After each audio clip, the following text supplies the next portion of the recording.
second. I'll go to YouTube to find this.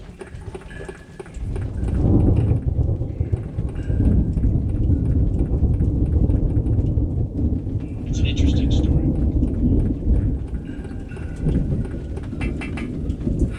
Maybe we'll watch this. Let's see here. Is this on?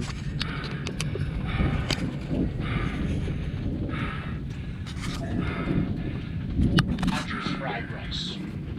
Now this is an Asian British comedian who rice. do comedy all over the world.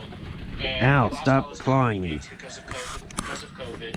So he made a character called Uncle Roger, How to Make Fried Rice. Okay? And it's just literally him doing the classic Asian Moniker. stuff and making fun of everyone else. And he went from 0 to 200,000 subscribers in like a month. Okay? Now there's dozens and dozens of other comedians who've done the same thing. They didn't do a podcast. They figured out how to make their stand-up fit a YouTube channel. Okay? Which is ongoing bit pieces that don't cost too much to put together. Right. Can you see this? Okay, good. And Uncle Roger filmed everything with all of his stuff with a camera, I think a basic D5. Okay? Not even 4K. Which you can do with your own cell phone camera now, if you have an iPhone 10. Right. I guess, I mean, a lot of what I was doing, besides the acting, was improv comedy with like a group and a troupe. In terms of stand-up, I only did it twice, but I kind of felt like I didn't have, my own material wasn't authentic enough, so I kind of stopped after those 2 times that I did it, and I just stuck to the improv, which I think was more comfortable. Sure, but your improv itself would become their own products. You just have to separate via gold star qualities. Right.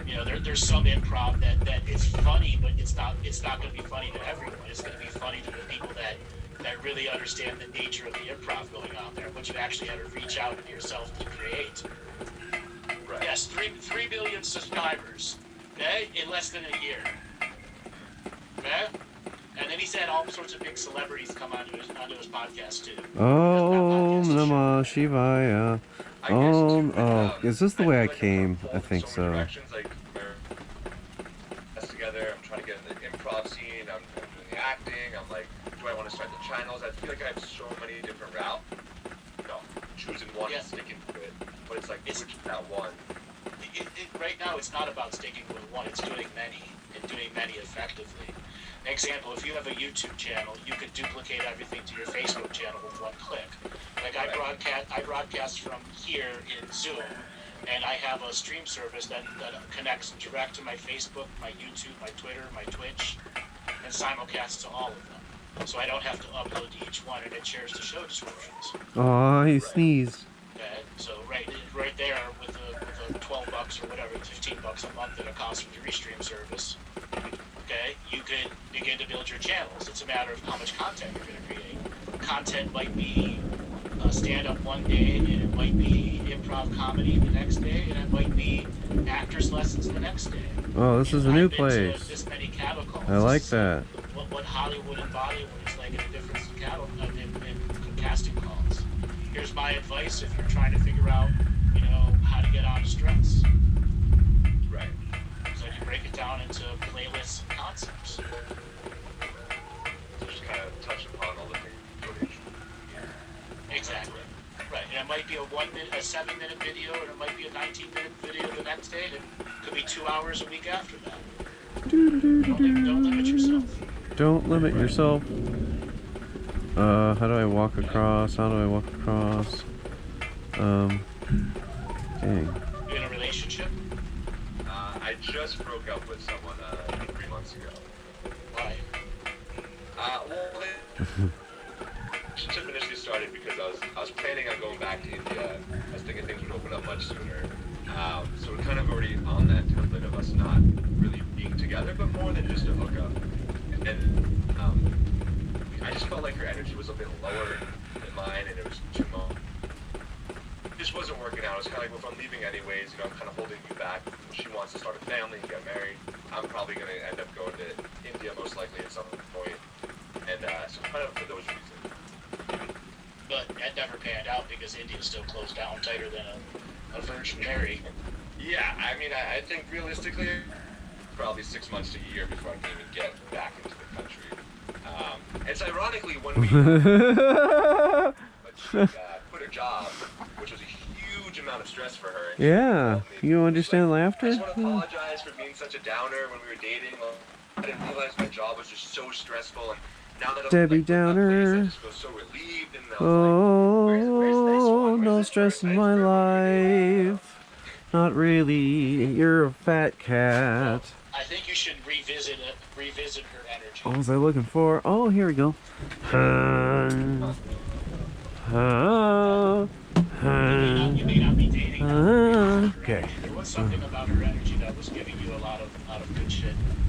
Yeah, no, she definitely has a very caring side to her. Like when I was sick, our first interaction, her dropping soup off when I was sick, and like that was our first meeting. Like she's very caring in that regard. There's a lot of caring energy in her. All right, so I'm going to switch subjects for a second here and go back to India. So how hard was it for you to adjust to the food in India? It wasn't hard at all. I've always grown up eating, not just eating food, but I was exposed to many different foods as a kid.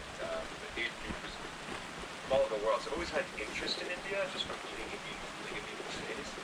And then when I got there, I mean, I loved it.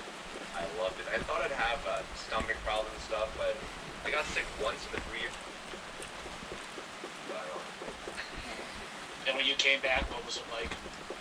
I mean, it's been more of an adjustment because I haven't lived in America for 5 years, but my stomach's been okay, but I don't actually feel as good here eating the Western food, if you will, than I did eating the food back there. Even though the food here should be somewhat cleaner, because I mean, I would eat at very adventurous spots sometimes. But that's the adventure of India. Anyways. Sure, yeah, sure. Your breakfast is life and death. Oh well. It's worth it.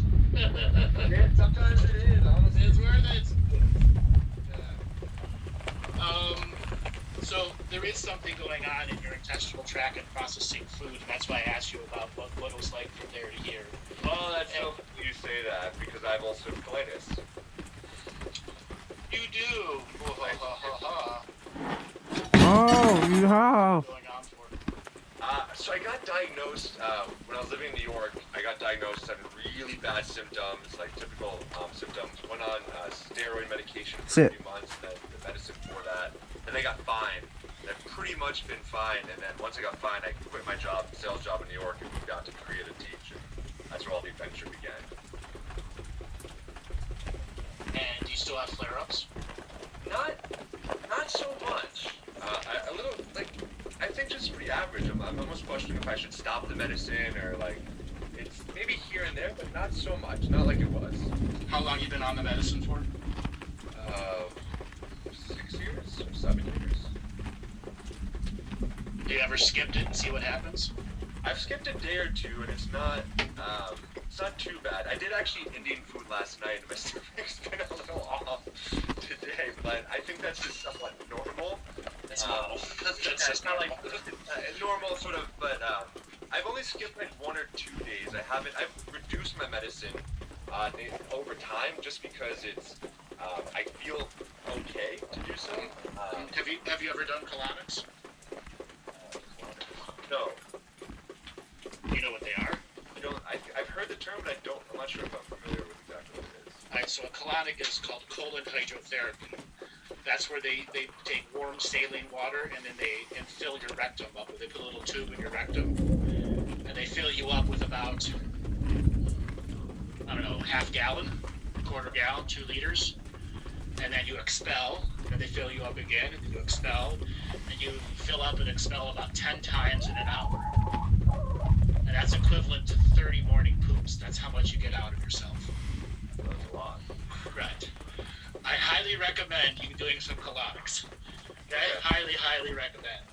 You spend a long time in India and had to come back to American food. That is going to clog you up and make a backlog of toxicity in your system. Okay? Okay. Okay? And what's your diet like?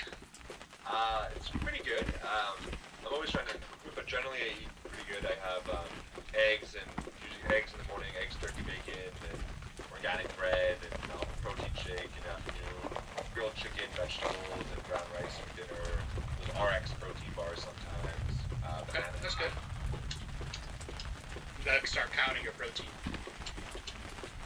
Counting it. Yep. You gotta start measuring. Are you getting 40 grams of protein in a day? If anything, go ahead, go on. The reason why is you're in a state of personal growth and expansion, and you need excess fuel for the spirit world, and protein is what fuels the spirit world. How about carbs? I feel like I need to reduce them. Yes, protein is protein. Protein is not carbs. Right. So just focusing on the protein. No, you gotta learn to measure your protein. Is that piece of chicken 4 grams or is it 2 grams? What's the reality of it? Right. I did get a food scale a few months ago, and I haven't. So. And you know, intuitively you knew. Okay. Well, I was doing this new map because I was trying to lose like 10 more pounds. I used to be very obese, I'm not anymore in good shape. So I was doing this map for a bit, and you're tracking all your stuff, and then I stopped doing that for whatever reason. You do that a lot. Start and stop. Yeah, it could be a trend. I like to, yeah. Why? I don't know. I think my excitement's initially there, and then I kind of maybe like fall out of the. I'm very much into trying to like personal growth and like habit